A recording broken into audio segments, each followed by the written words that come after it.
আসসালামু আলাইকুম। মিমি কুকিং হাউজে সবাইকে স্বাগতম জানাই। আজকের রেসিপিতে থাকছে চট্টগ্রামের ঐতিহ্যবাহী একটি খাবার, কালো ভুনা। এটি চট্টগ্রামের খাবার হলেও পুরো বাংলাদেশের মানুষের কাছেই খুবই জনপ্রিয়। ঘরে থাকা মশলায় কিভাবে এই কালো ভুনাটি তৈরি করা যায় সেই রেসিপিটি আজকে শেয়ার করব। কালো ভুনা তৈরি করার জন্য এখানে আমি 1.5 কেজি পরিমাণ মাংস নিয়েছি। এখানে তেল, চর্বি এবং হাড় সহ এখানে আমি 1.5 কেজি মাংস নিয়েছি। খুব ভালো মতো করে ধুয়ে নিয়েছি। 1 কাপ দিয়ে দিচ্ছি পেঁয়াজ কুচি, হাফ কাপ দিয়ে দিচ্ছি পেঁয়াজ বেরেস্তা, 2 টেবিল চামচ পরিমাণ দিয়ে দিচ্ছি মরিচের গুঁড়া, হাফ চা চামচের মতো দিয়ে দিচ্ছি গরম মশলা গুঁড়া, দিয়ে দিচ্ছি 2 টেবিল চামচ পরিমাণ জিরা গুঁড়া,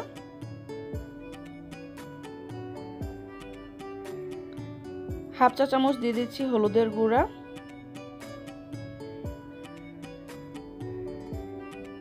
দিয়ে দিচ্ছি স্বাদ মতো লবণ,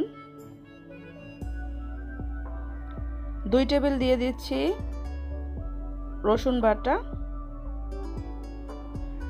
2 টেবিল চামচ পরিমাণ আদা বাটা, কিছু আস্ত গরম মশলা দিচ্ছি আমি এখানে। পেঁয়াজ বেরেস্তা আমি যেই তেলে করেছিলাম সেখান থেকে আমি 1 কাপ পরিমাণ তেল দিয়ে দিচ্ছি। অবশ্যই সরিষার তেল দিতে হবে।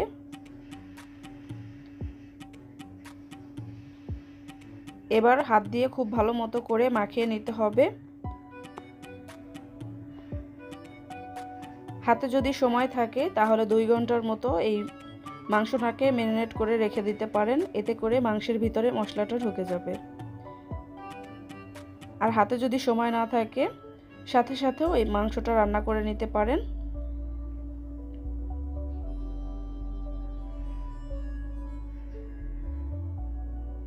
খুব ভালো মতো করে মাখিয়ে নিব। এখানে আমি কোনো পানি ব্যবহার করব না।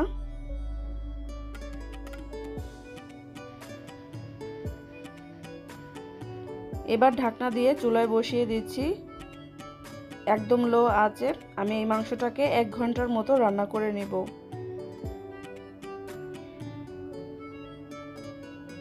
এই 1 ঘন্টার মাঝে 2 থেকে 3 বারের মতো মাংসটাকে নেড়েচেড়ে দিতে হবে।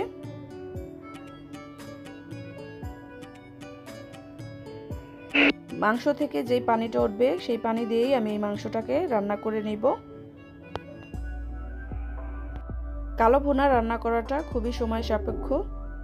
ধৈর্য ধরে কালো ভুনা রান্না করতে হবে।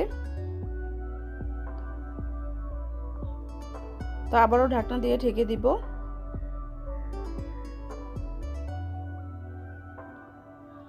মাংসটা সেদ্ধ হওয়া পর্যন্ত আমি 2 থেকে 3 বার নেড়েচেড়ে দিচ্ছি।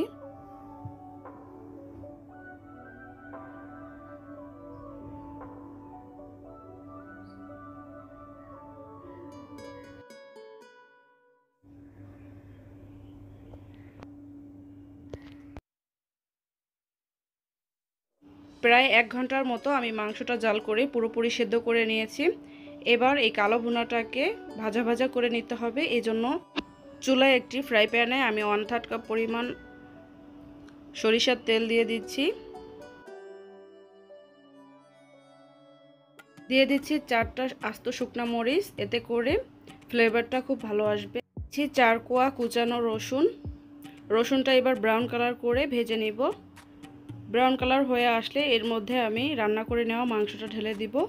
ঢেলে দেওয়ার পর 5 থেকে 7 মিনিটের মতো আমি ভাজা ভাজা করে নিব। চুলার তাপটা মিডিয়াম আঁচে রাখতে হবে, তা না হলে কিন্তু পুড়ে যাবে। এই পর্যায়ে আমি দিয়ে দিচ্ছি কিছু কাঁচা পেঁয়াজ। পেঁয়াজটা দিয়ে 2 মিনিটের মতো নেড়েচেড়ে নিব। এবার পরিবেশনের পালা। তৈরি হয়ে গেল আমার কালো ভুনা। পোলাও, পরোটা কিংবা সাদা ভাতের সাথে এই কালো ভুনাটা খুব ভালো জমবে। অবশ্যই রেসিপিটি বাসায় ট্রাই করবেন। যারা এখনও আমার চ্যানেলটিকে সাবস্ক্রাইব করেননি প্লিজ সাবস্ক্রাইব মাই চ্যানেল। আজকের মতো এখানেই বিদায় নিচ্ছি। আল্লাহ হাফেজ।